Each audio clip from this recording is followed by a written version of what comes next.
Olá, queridos, eu sou o João Paulo, eu sou professor de Geografia aqui do QG, além disso também sou formado em Direito, sou diretor jurídico de uma empresa de educação, dou aula de Direito Constitucional em graduação e pós-graduação. Então eu vim aqui hoje para conversar um pouco sobre o processo de impeachment com vocês. Esse é um tema que eu vou falar para vocês que mistura um pouco da geografia, um pouco do direito, então eu vou trazer alguns esclarecimentos importantes para vocês. Obviamente eu tenho minhas inclinações políticas e eu tenho subjetivamente algum tipo de ideia em relação ao impeachment, mas meu objetivo hoje com vocês é só falar um pouco do procedimento, é esclarecer de forma mais didática possível, tentando trazer um linguajar que vocês entendam como que vai se dar e por que está acontecendo o procedimento de impeachment. Vamos aqui rapidamente refletir um pouco sobre o que já aconteceu até agora e qual é o futuro. Primeiro, o impeachment ele vai acontecer caso o presidente da República ou o vice-presidente da República cometam um crime de responsabilidade. Esse crime de responsabilidade, ou esses crimes, porque são várias atitudes, estão elencadas lá no artigo 85 da Constituição. Basicamente, são crimes diferentes de outros crimes comuns que vocês estão acostumados. Vocês vão ver, por exemplo, quem julga esse crime é o Senado. E o presidente ou o vice-presidente que sofram o impeachment, eles não serão presos. As penas são diferentes. Então, os crimes de responsabilidade, eles são crimes políticos administrativos, decorrentes de condutas políticas administrativas. O que fala a Constituição? A Constituição diz lá no artigo 52 que compete privativamente ao Senado, ou seja, cabe ao Senado o julgamento de um desses crimes de responsabilidade. Então, o julgamento de fato ele só acontece no Senado. Vocês viram recentemente que a Câmara dos Deputados passou por uma grande votação e aprovou alguma coisa, mas o que aprovou não foi o impeachment. O trabalho da Câmara é simplesmente viabilizar que o Senado faça isso. A gente chama de juízo de admissibilidade. Então, o que a Câmara votou ali foi se o procedimento, o processo de impeachment, o julgamento de impeachment deveria ou não deveria acontecer lá no Senado. Alguém faz uma denúncia e entrega isso para o presidente da Câmara dos Deputados. O presidente da Câmara dos Deputados monta uma comissão que faz um relatório. Esse relatório é votado, ele é entregue para o Pleno e o Pleno, caso haja votação de mais de 2/3 dos deputados, ele submete isso para o Senado. Então, na verdade, o que a Câmara faz é um juízo de admissibilidade. Até aí já vimos que no caso da Dilma, esse juízo de admissibilidade ele foi aprovado. O processo é encaminhado para o Senado, o presidente do Senado recebe esse processo e ele faz a leitura de todo o processo para o Pleno. Daí o presidente do Senado monta uma comissão. Essa comissão é composta por 21 senadores e os senadores vão fazer um relatório. Esse relatório vai fazer um novo juízo de admissibilidade do processo de impeachment. Então são duas admissibilidades. Uma na Câmara dos Deputados, que já foi aprovada, e a outra no Senado. Depois que o relatório ele é preparado pela Comissão Especial do Senado, a Comissão Especial do Senado vota o relatório e submete esse relatório ao Pleno do Senado. Ainda estamos em juízo de admissibilidade. O que vai acontecer agora é que o Senado ele vai se reunir para votar se o julgamento será iniciado ou não, se admite o processo ou não. Essa votação ela vai ser rigorosamente idêntica ao que aconteceu com o Fernando Collor de Mello. Para que o Senado inicie o julgamento, o Senado terá que ter no seu pleno a maioria dos seus membros, ou seja, metade mais um dos seus membros deverão estar presentes nessa sessão de julgamento. O Senado tem 81 membros, então terão que estar presentes nessa sessão de julgamento pelo menos 41 membros para iniciar a votação. Para que o julgamento se inicie, para que de fato haja julgamento do impeachment, daqueles presentes, então vamos supor que haja, por exemplo, 70 presentes. 70 presentes extrapolou o quórum necessário de 41. Para que inicie-se o julgamento de fato e o Senado admita, a maioria simples, ou seja, a maioria dos presentes deverá votar favoravelmente à abertura do processo de impeachment, do julgamento do impeachment de fato. Então se tiver, por exemplo, 70, 36... maioria simples é metade mais um, 36 presentes deverão votar favoravelmente. Aí o segundo juízo de admissibilidade se completa e é nesse momento, será nesse momento, em que o julgamento do impeachment de fato começará. Aqui tem um ponto importante. Por quê? Porque quando o Senado fizer o seu juízo de admissibilidade, caso ele entenda que o processo e o julgamento deverão acontecer, a presidente da República será afastada por 180 dias. Durante esse período, assumirá interinamente o vice-presidente, o Michel Temer. Daí, o processo de fato começa, o julgamento de fato começa. Aquela comissão que elaborou o relatório de admissibilidade agora vai elaborar um novo relatório.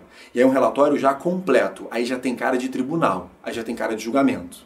É nesse momento que as partes serão ouvidas. A acusação, a defesa vão apresentar seus argumentos acerca daqueles supostos crimes de responsabilidade que a presidente Dilma cometeu. Só para vocês terem uma ideia, as acusações principais em relação a Dilma hoje são, primeiro, em relação às pedaladas fiscais. Assim, sendo muito simplista, a pedalada fiscal é basicamente o seguinte: a presidente Dilma, ela prometeu jogar uma quantidade de dinheiro nos bancos para que os bancos públicos, Caixa, Banco do Brasil, financiassem projetos sociais, como por exemplo o Bolsa Família. O problema é que ela não colocou a quantidade de dinheiro necessária, fazendo com que os bancos arcassem com esses custos, com essas despesas. Então ela gerou um endividamento com o banco. Isso foi a pedalada. A pedalada fiscal é o principal ponto. Tem um outro ponto também que é a questão dos créditos. A presidente Dilma aumentou a quantidade de crédito dentro do seu orçamento sem que isso passasse pelo Congresso, ou seja, fez isso por meio de decreto. E necessariamente deveria ter sido feito por meio de lei, ou seja, o Congresso deveria ter sido aprovado. Tecnicamente, é aí que está o julgamento da presidente Dilma. Voltando, aquela comissão especial, ela vai analisar as provas, ouvir acusação, ouvir defesa, e depois disso ela vai elaborar um outro relatório. E aí sim, um relatório mais embasado. Vota novamente o relatório e encaminha o relatório para o Pleno do Senado. E ali monta-se o Tribunal Final. O Tribunal Final ele é conduzido pelo presidente do Supremo Tribunal Federal, hoje o ministro Lewandowski. Para que o Senado aprove o impeachment, deverão votar 2/3 dos membros de forma favorável. 2/3 mais 1. Então, será necessária a aprovação por 54 votos para que a presidente Dilma sofra o impeachment. Como eu te falei, isso é crime de responsabilidade, não é crime comum. Então, a presidente Dilma não sairá presa do Senado. Na verdade, o que a presidente Dilma sofrerá como sanção será, primeiro, ela será afastada do cargo de presidente da República, ela perderá o cargo, e além disso, por 8 anos, ela será inelegível e ficará afastada da vida pública, tal como aconteceu o presidente Fernando Collor de Mello. Lembrando da época do Collor, o Collor, nesse meio do caminho, após o processo ser inaugurado no Senado, o Collor tentou renunciar ao seu cargo, achando que conseguiria assim evitar a sanção dos 8 anos. O Supremo Tribunal Federal já tem posição firmada de que isso não vai extinguir o julgamento. O julgamento vai prosseguir e, caso o julgamento ele incorra no impeachment, a presidente Dilma ficará afastada pelos 8 anos da vida pública. Para finalizar, eu queria matar 2 dúvidas que normalmente surgem, inclusive informações que normalmente vêm erradas. Caso a presidente Dilma sofra o impeachment, quem vai assumir a presidência é o vice-presidente Michel Temer. Então, quem será o novo vice-presidente do Brasil? Resposta: ninguém. Não haverá mais vice-presidente do Brasil. Isso é importante. Por quê? Porque o artigo 81 da Constituição, ele traz uma linha sucessória em caso de vacância. E essa linha sucessória em caso de vacância é temporária. Então vamos supor que o Michel Temer, como presidente da República, caso a Dilma venha a sofrer um impeachment, ele viaje por um tempo específico. Nós precisaremos de um presidente substituto. A linha sucessória que o artigo 81 estabelece é, primeiro, o vice, que agora virou presidente, depois, o presidente da Câmara dos Deputados, e aí seria atualmente o Eduardo Cunha, depois, o presidente do Senado e, por fim, o presidente do Supremo Tribunal Federal. Mas isso é só em caso de vacância, é provisório. Ou seja, a situação, em caso a Dilma sofra o impeachment, é que nós não teremos mais vice-presidente. Daí, você deve estar se perguntando, João, se não tem mais vice-presidente, eu já ouvi falar que existem pedidos de impeachment também em face do vice, do Michel Temer. É verdade. O pedido de impeachment ele já foi travado pelo presidente da Câmara, Eduardo Cunha, que tem poder de fazer isso. Mas caso, no futuro, o vice-presidente, que virou presidente em função do impeachment, venha sofrer também o impeachment, o que acontece com o Brasil? Aí, o artigo 82, ele traz a solução.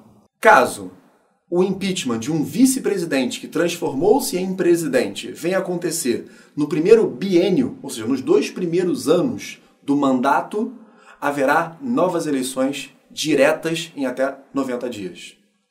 Caso isso ocorra no segundo biênio, também haverá novas eleições, porém serão eleições indiretas, eleições realizadas pelo Congresso Nacional. Então o que eu estou te mostrando é que o Eduardo Cunha, ele não tem como virar presidente da República do Brasil, pelo menos não de forma sucessória.